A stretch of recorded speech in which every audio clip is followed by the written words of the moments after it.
आईआईटीआन अशोक सेन जीति अनेक सम्मानजनक पुरस्कार तथापि बंचती साधारण जीवन दामी कार नुहे काम को जाती साइकेल रे। थरे कल्पना करंतु तो जड़े व्यक्तिंकर नेम फेम रही जीति अनेक नामी दामी अंतर्जातीय पुरस्कार धन संपत्तिर भी कमी नाही। तांको लाइफस्टाइल केमिति होइथिबो कहिले सेमिति जेमिति आपण भाबुछंती पूरा रॉयल किंतु एठी घटिछि व्यतिक्रम पाखरे सबुकिछि थाई भी तांको जीवन रे होइनी कोनोसी परिवर्तन। तांको पाखरे नाही कोनोसी विलासपूर्ण कार ना कोनोसी बड़ घर ना शो ऑफ नेचर। प्रयागराज रे एक शांत कैंपस रे प्रतिदिन साइकेल ले जांती तांको ऑफिस को। प्रोफेसर अशोक सेन को कहानी एमिति किछि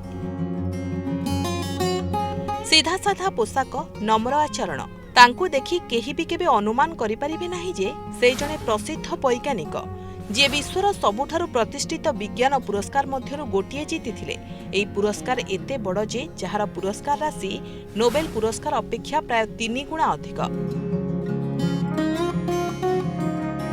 अशोक सेन जन्म 1956 मसीहा कोलकाता रे। तांको बापा थिले फिजिक्स शिक्षक। पाठ पढ़ारे अशोकଙ୍କର थिला बेस आग्रह किछि नुआ पढ़िबाकू और बुझिबाकू से रखुथिले इच्छा।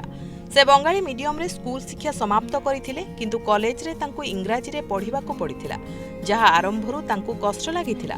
तथापि कठिन परिश्रम एवं अभ्यास द्वारा सबुकिछि शेषरे सहज होइगला। कोलकातार प्रेसिडेंसी कॉलेज रो स्नातक हासिल करिबा परे से आईआईटी कानपुर एंट्री कले।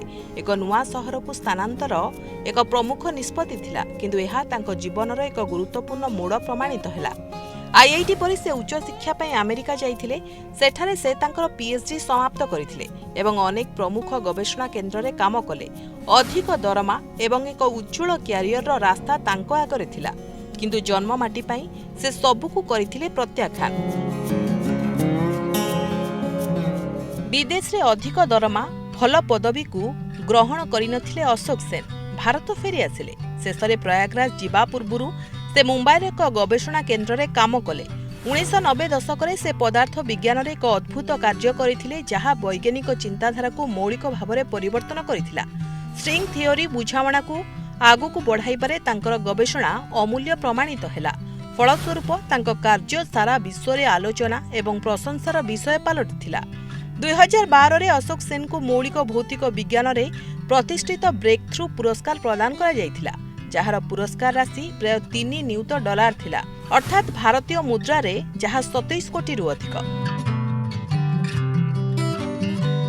साधारणतः एते उपलब्धि और एते सहायता राशि पाइबा परे अनेक विलासपूर्ण जीवनशैली अपनांती किंतु से बाछिथिले एक भिन्न पथ। से छात्र एवं गवेषणा को समर्थन करिबा पई निज पुरस्कार राशि एक गुरुत्वपूर्ण अंश दान करि दैथिले।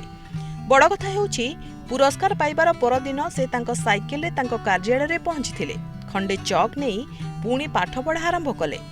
तांको पई प्रकृत खुशी तांको काम रे टंका किंबा लाइमलाइट रे नुहे। तांको कहानी दर्शाई जे प्रकृत रे जणा महान व्यक्तित्व खोजंतीनी लोकप्रियता बास खाली नीरव रे कर्म करी चलंती। ब्यूरो रिपोर्ट प्रमेय न्यूज 7 स्टार।